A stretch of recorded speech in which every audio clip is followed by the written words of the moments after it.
Welcome you all. We're glad to welcoming you again to the YouTube channel of 60 Hour Shakespeare. Today we're very excited because we have here a very special guest that is Ellen Ludlow. Welcome, Ellen. Thank you Hi, for coming. having me. Ellen is a regional fundraiser for Daisy's Dream, and Daisy's Dream is the wonderful charity that we are supporting through our performance of Romeo and Juliet, which will air, as you all know, but I remind you, May 31st. So if you haven't already, go in the description box down below, register, have a ticket for the show, and most important, go to the donate page if you can and donate what you can to Daisy's Dream, because as Ellen will explain us, every little penny will count for such a great cause. So now, without further ado, I would like to pass the word on to Ellen that will explain us everything about Daisy's Dream, the wonderful projects they are all concerned with. So please, Ellen, Thank you have the you. floor. Thank you so much. Thank you for asking me to come and be here and talk to you a little bit this evening. It's an absolute pleasure. It's really exciting to see what you guys are doing, and I can't wait for the 31st. So yeah, Daisy's Dream. We are a charity. We support children who have experienced a bereavement or have someone in the family who's been diagnosed with a life-limiting illness. So they're potentially facing a bereavement. So we work in a really flexible way. It's one of the huge benefits of being quite a small charity is we can really try and tailor our support service to each individual family's needs. So it's quite a challenge, as you can imagine. I mean, we support over 500 different families across the county of Berkshire on average every year. And that is also an average of about 700 children per year. So obviously, you know, some of those are siblings from within the same family. Often the person that the child has lost is a parent or a sibling. And for all of us, I think there are so many sort of huge, big emotions that come as part of grief. And for a child, especially, these are really big feelings to be dealing with at a time when everything in their life, you know, can have changed. So the way we work is through our therapeutic practitioners, who are a fantastic group of people. They're absolutely awesome. And they will get to know each child individually, and they will work with them in whatever way best supports that child and that family's needs. So sometimes that's about providing telephone support for the child's parents or teachers. We get a lot of referrals through schools. Sometimes that's about offering to go out and meet the child one-to-one and do some sessions, perhaps either at home or at school with the child.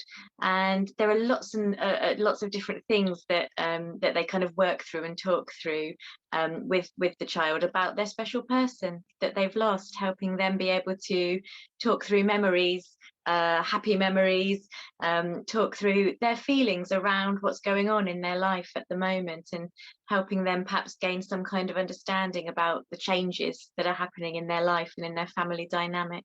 Yeah, I think this is really great because, of course, what they experience when they are going through such a hard time will definitely affect their adolescence and their adulthood. So if they are supported to cope with that in the best possible way, of course, also their growth and development is going to be smoother and easier because, of course, everyone is going through hard times in their lives. But I think that having the best possible support really makes things more sustainable on the long run, I think. So Absolutely, absolutely. And one of the fantastic things about Daisy's Dream is they don't sort of say, right, we'll work with you for X number of sessions and then that's it, goodbye. You know, they will at different times, as you say, in that child or young person's life, different times throughout adolescence, things that happen bring up those difficult feelings of grief and bereavement again. So quite often it might be that they've worked with a family for a certain period of time and then they haven't been needed for a while, but the family might get back in touch when the child, for example, transitions from primary to secondary school or starts GCSE exams. Something big is happening in the child's life that's bringing up these feelings again, and that they need a bit more help and support to cope with those situations. And Daisy's Dream is always there to step back in and give that support. And one of the things that I really love that happens quite often in the office is we'll get a letter or an email to one of the therapeutic practitioners from someone who's now out there in the world of work saying, you supported me 15, 16, 18 years ago when I was a child. Now I just wanted to let you know this is what I'm doing. You know, I've started that business I always wanted to start, or, you know, this is the job I'm in. How can I support you? Or we get kids, teenagers writing to their therapeutic practitioners saying, I really wanted to let you know I've passed my A levels, or, you know, I've passed my driving test, and they get back in touch. And it really means a lot to them to let their practitioner know how they're getting on, which is so exciting when we hear sort of, as you say, how people have grown, because we say, you know, you carry that grief and that loss of the person you've lost, but your world and your learning and your development sort of grows up and comes up around you, and it really gives you that sense that actually these children and these young adults are moving forward in a positive way. You know, they're doing fantastic things with their life, and that's not to minimize the grief or bereavement or trauma. That's, as you say, helping them process it, perhaps think about it, understand a little bit more how to move forward with the new dynamics that they're finding in their family and in their life. Exactly. Of course, there is no way to prevent some bad things from happening, of course, but we can definitely change the circumstances that come after the big loss or the big trauma. So I think this is great. So since you have mentioned people being now adults, so I kind of assume that Daisy's Dream has been around for a while, and I know you are celebrating something special this year. So can you tell us We something are, about that?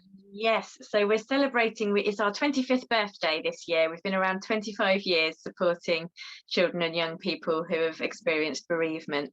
So yes, we're hoping to have sort of Happy Daisy. birthday. Thank you. Yes, we're hoping to celebrate with Daisy Fest tea parties. Anybody that wants to kind of join in on that and have their own little celebration at home, at school, at uni, anywhere, go on our website and have a little look. You can order a sort of party pack and host your own Daisy Fest if you want to do a bit of extra fundraising and celebrating. So it was actually set up by a mum who, she lost her husband. She had two young girls, and she was looking around for some support for her own daughters, and finding that really there was very little support out there to help children deal with grief and bereavement. And that's how Daisy's Dream came about. It started around her kitchen table, and actually Daisy was her Labrador, who was always under the table asleep and dreaming during these Daisy's Dream meetings initially, you know, around the kitchen table. So hence the name Daisy's Dream. And our mascot today is still, we've got a big 6-foot Labrador called Daisy, who comes out on our community events with us.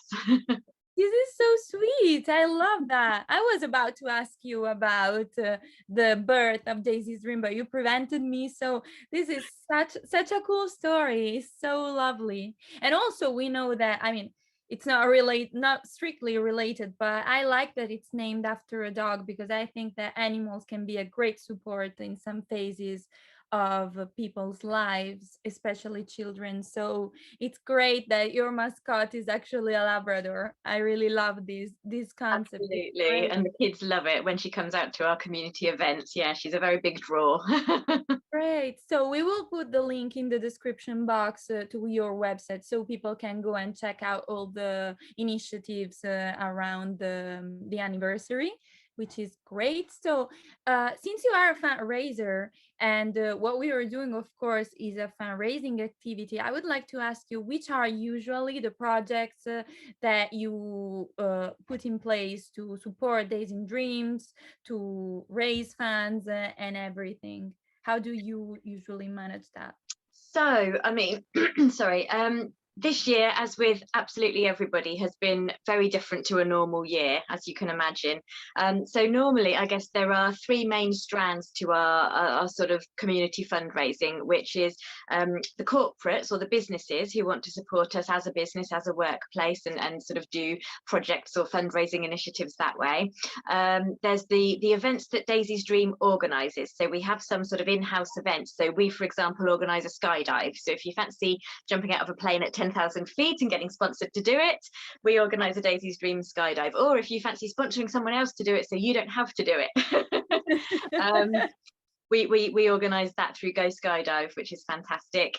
We have places for the London Marathon at the moment, so we've still got some places for the virtual marathon and for the actual physical London Marathon next year. So So again, runners out there, all the runners, warned. try and have something for everyone, if you know what I mean. So again, there's lots of links on the website to different challenges. So there's kind of fun family challenges like the colour rush, there's half marathons, anything you want to do to be sponsored.